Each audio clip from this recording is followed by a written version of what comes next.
As long as the Biden administration keeps in place catch and release, he could send 1,500 troops, he could send 10,000 troops, he could send 100,000 troops. Yet another example of a double standard where Republican lawmakers who are demanding the Biden administration get real tough at the southern border are never satisfied, even as Biden earlier this week announced that he will be sending 1,500 active duty troops and National Guard members to the southern border ahead of the expiration of Title 42. Now, of course, Title 42 was a directive that started under the Trump administration and essentially sealed the southern border, did not allow for asylum seekers to make their case for asylum. And the argument was, well, we're dealing with an emergency here. Coronavirus is a real threat. We want to stop the spread of coronavirus, so we're going to seal the border. Well, Biden comes into office and he kind of likes it and let Title 42 remain in place. Then when he was about to repeal it, all of a sudden Republican lawmakers freaked out about it and challenged him on the issue. And the Supreme Court decided to allow Title 42 to remain in place, but it's about to expire soon. So Biden is concerned about the Border Patrol agents being overrun by what is expected to be a huge influx of asylum seekers coming to the border. And he decided that the right way to solve this problem is to send the troops. Well, remember, Trump sent troops to the border and was applauded for that back in 2018. Republicans are speaking a little bit of a different tune here. So with that said, why don't we go to the next video to kind of see what I'm talking about. Under Joe Biden, the 1,500 troops he's sending will accomplish nothing to secure the border, and they're not designed to, and here's why. The troops on the border are beneficial if you have a policy that when you apprehend someone, you deport them. Then the troops on the border are helpful for apprehending people coming across. As long as the Biden administration keeps in place catch and release, he could send 1,500 troops, he could send 10,000 troops, he could send 100,000 troops.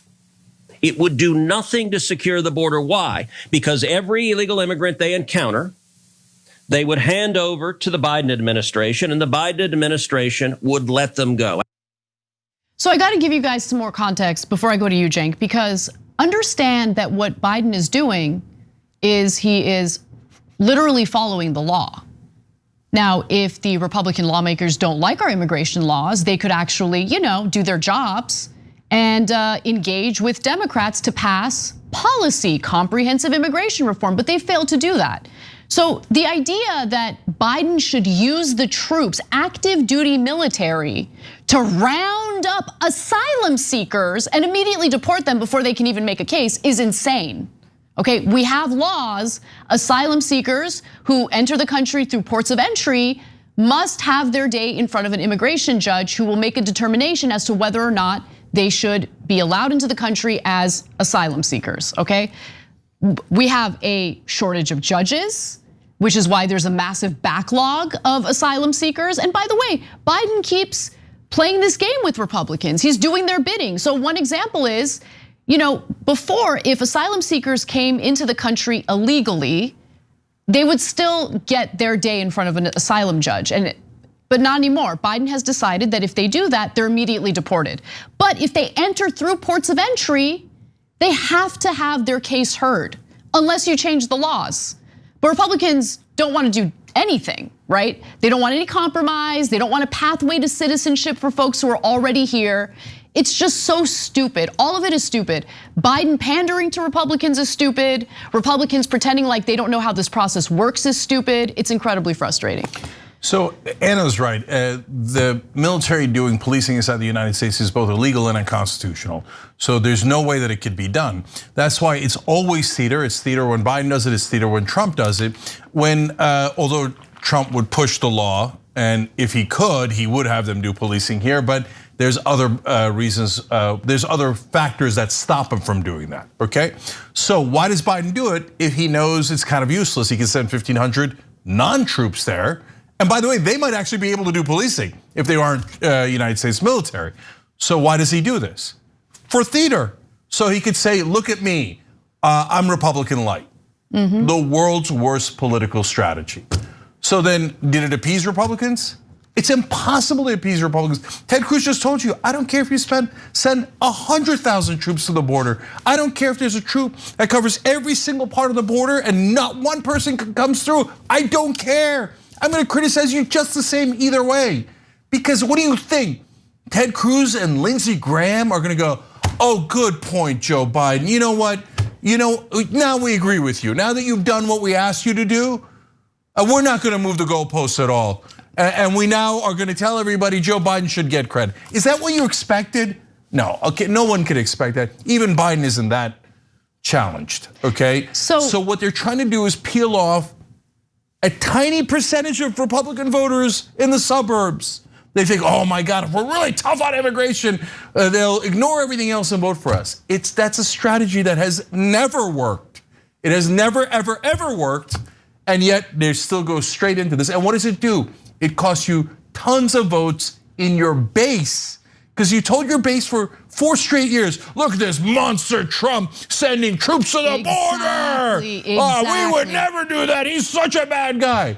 And now you do it and they go, oh, screw it, what did I vote against Trump for? Because remember, nobody voted for Biden, everybody voted against Trump. Exactly. And then when you do the same things Trump did, what do you think is gonna happen? Exactly. They're gonna lose all the energy and incentive to vote for you. You're gonna cost yourself millions of votes trying to get 7 votes in the Republican suburbs. No, that's exactly right. And that is, in my opinion, precisely the reason why you're worried about a matchup between Trump and Biden in 2024, because the Democratic establishment feels super confident in Biden being able to beat Trump. But what is Biden gonna fearmonger about when he has implemented or extended many of the policies that we hated from the Trump administration, including the theater of sending active duty military to our southern border? By the way, speaking of Senator Lindsey Graham, he had a very similar line. He referred to Biden's efforts as ridiculous theater. And when a reporter asked, well, what about the double standard here? You seem to be happy with Trump sending troops to the border. Let's see how Lindsey Graham responded to that question. Did you feel the same about it being theater when Trump sent troops to the border in 2018? I feel that Donald Trump did the best job in my political lifetime. When Donald Trump did something, it worked. Everything he did, as Ted suggested, worked. The triangle agreement with the 3 Northern Triangle countries where they would process asylum claims took the problem off the table. So one thing that Trump did that Biden is not gonna do is he had active duty military literally block legal ports of entry, so asylum seekers had no way of seeking asylum. That is what he did. So I'm guessing that's what Lindsey Graham is referring to, but of course he's not gonna be upfront and honest and state exactly what Trump did differently, which, by the way, blocking them means that you are going against what the current federal laws are as they pertain to asylum seekers and immigration. With that said, I wanna have a little bit of fun because literally, a week prior to that, on April 27th, Trump was doing a rally and he slapped down Lindsey Graham in front of the crowd. Let's watch. Lindsey Graham, the progressive from South Carolina. No, he's a progressive, but he's got some good things too. Man, what kind of dirt does Trump have on Lindsey Graham? That's what I want to know. Yeah, look, calling Lindsey Graham pathetic is too easy. It is. Right? So Donald Trump slaps him with the back of his hand, It's just like, it's an extra insult, right? Like, look at this left-winger progressive, and then he gets the whole crowd to boo him and stuff. And Lindsey Graham, like the little sniveling snail that he is, he's like, hey. This is after Trump already bitch slapped him with the back of his hand, okay? No. Lindsey Graham's, my favorite part of this whole video was when they asked him the question that busts him on his hypocrisy about hey, didn't Trump do the same thing? Look at Ted Cruz's face as he hears the good question. He's looking down and he's nervous. And he's like, oh no, that's a good question. What are we gonna do, right? And when Lindsey Graham pauses and goes, well, Donald Trump's just the greatest president ever, right? Ted Cruz is like, yeah, okay, good answer, good enough, that'll distract him. He did the greatest job. the greatest job. So that way I didn't answer the question, I just said something totally irrelevant. Okay, but hey, if you're a lib who watches MSNBC and you're super excited that we caught the Republicans in a moment of hypocrisy, well, the same goes for Biden and all of his supporters. So why was it terrible when Trump did it and awesome when Biden does it? When it's the same exact thing. Exactly. So now your turn to put your eyes down and pretend that it wasn't a good question.